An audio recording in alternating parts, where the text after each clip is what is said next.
পৰিচালনা কমিটি যিদিনাখনে স্থাপন কৰিছোঁ সেইদিনাৰ পৰাই আমাৰ বৃক্ষৰোপণ লগতে ইয়াৰ পৰিৱেশ চাফ চিকুণ কৰাৰ ক্ষেত্ৰত আমি ৰাইজৰ সহযোগত কাম কৰি আছোঁ।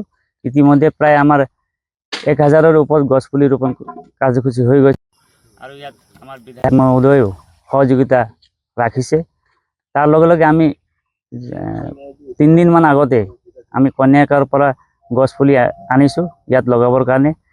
আমি প্ৰায় 5000 পুলি আমি জীয়াভৰলী শ্মশান থলীৰ পৰা একেবাৰে চামৰা পথলৈকে গোটেই দুই চাইডে চাফ চিকুণ তাত গছপুলি ৰোপণ কৰাৰ আমি সিদ্ধান্ত গ্ৰহণ কৰিছোঁ কমিটিয়ে। আৰু লগে লগে আমি ইয়াত বিভিন্ন ধৰণৰ গছপুলি আমি ৰোপণৰ ব্যৱস্থা ৰাখিছোঁ, যেনেকৈ জামু গছ, মধুৰিআম, চন্দন গছ, মেগনি, শিলিকা, জলফাই, বকুল, কৃষ্ণচূড়া, ৰাধাচূড়া আদি বিভিন্ন প্ৰজাতিৰ গছপুলি আমি ইয়াতে ৰোপণ কৰিছোঁ।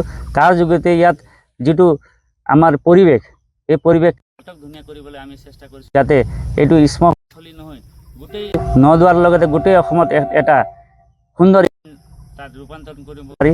তাৰ কাৰণে আমি প্ৰচেষ্টা গ্ৰহণ কৰিছোঁ আৰু ৰাইজেও ইয়াত আমাক সহযোগিতা কৰিছে। দেহেকেহে লাগিছে, তাৰ লগে লগে অৰ্থও তেওঁলোকে দান কৰিছে।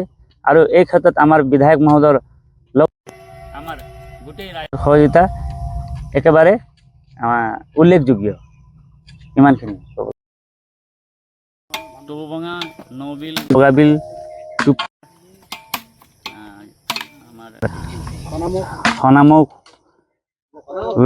একেবাৰে ৰাজগড়, আমাৰ যোগীপাম, গড়বিল, ফকন বস্তি, মৰিচুটি, আগ্ৰিপাম, এই গোটেই ৰাইজক এটা আহ্বান কৰিছোঁ যে আপোনালোকে শ্মশানথলী ইয়াত আমি বনাইছোঁ, ইয়াত আহি আপোনালোকে শ্মশান জ্বলাব পাৰে, তাৰ সুবিধা আমি কৰি দিছোঁ।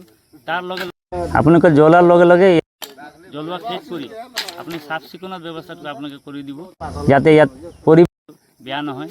এইটো আহ্বান জনাইছোঁ ৰাইজক, গোটেই ৰাইজকে মই আহ্বান জনাইছোঁ। তেওঁলোকে মানুহ জ্বলাব আহি দেখাব, আমি তাজপাত বা ইয়াত থকা দেখিছোঁ, কি ক'ব? যোৱাকালি আমি ইয়াত শ্মশানথলীত আহিছিলোঁ। আমাৰ ওচৰে আমাৰ স্থানীয় চেনিৰাম দাস তেওঁ ঢুকাইছিলে।